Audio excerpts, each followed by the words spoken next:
Hey guys, so I'm starting Stormweaver and I'm gonna want to be playing something like a limit stacker for lots of firestorms, orb of storms and stuff of the sort.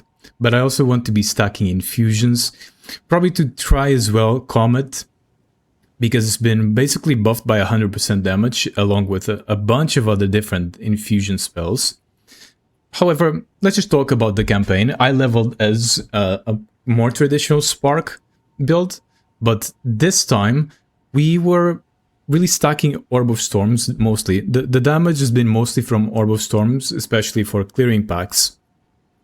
Then on bosses it's the most usual, the more usual Spark damage, with also the Frost Bomb, the Flame Wall. Now we also have Thunderstorm, which doesn't deal too much damage itself, but it helps with shocking, and you can pre-cast it and not really waste any time with that. And how we're going to be casting all of those Orb of Storms, and actually it's up to 5 that we can get very early, is going to be with basically Unleash. You press Orb of Storms and with Unleash you cast 2 more. We're also going to be using Unleash on Spark because it's a huge damage increase early. You should get it as fast as possible, just like Pierce. Those are your first 2 gems.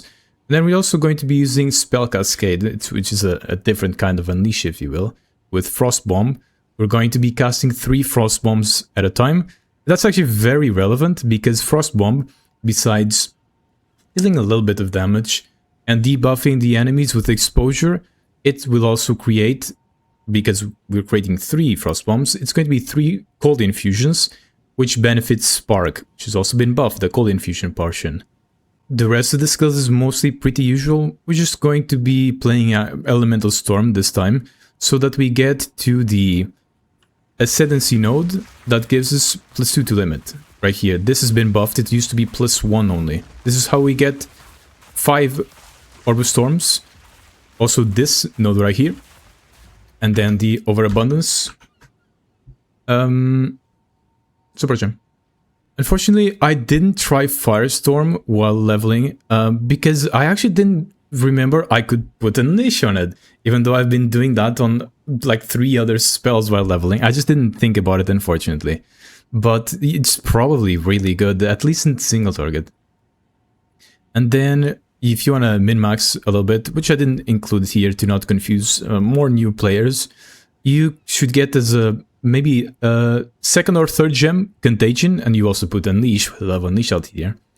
And it's going to make the clear until, like, say, Lachlan. No, even after that, Contagion is going to be super good for clearing there. So use that.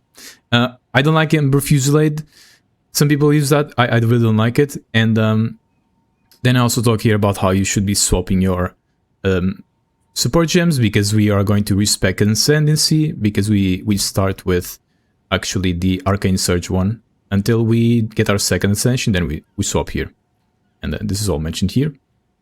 When it comes to our passive skill tree, we are going to want to go for all of the damage first. We're going to start climbing up here. We get this is really good.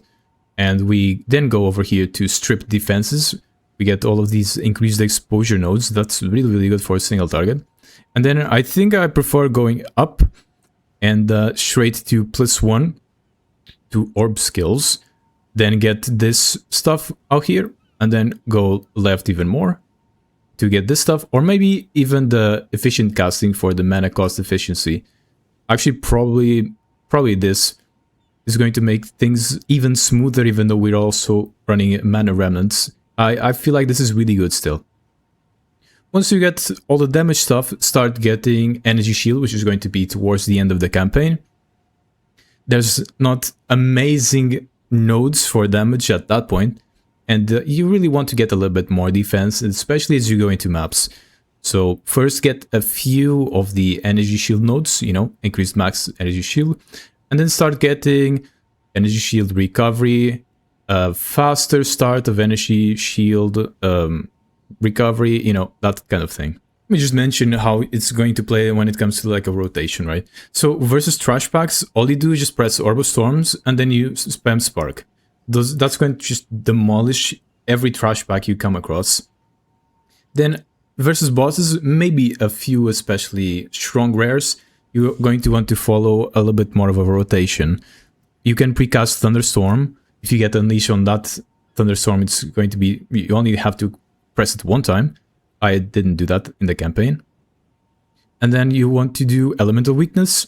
You need to always keep Orb of Storms up. It's going to be a lot of your damage, maybe not most of your damage on bosses. That's probably Spark, but it's still a lot of your damage. And then Frost Bomb on cooldown, it's very, very important, again, because it's going to create those cold infusions for Spark. It's going to, I think, more than double the Spark damage. And you also want to keep the Flame Wall up to buff the Spark. It does not buff the Orb of Storms, by the way, it's not a projectile. Spark is a projectile. And finally, let's talk about gear. So, the most important thing is damage for sure, unless you're playing a hardcore, I guess.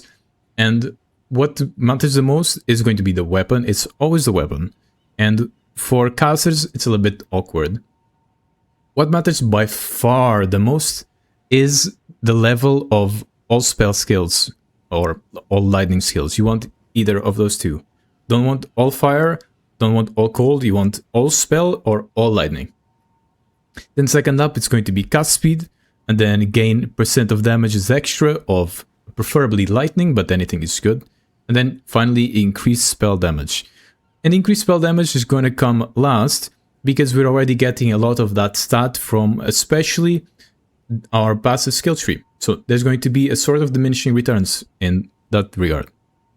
You want to make sure you always use your runes on your weapon, especially.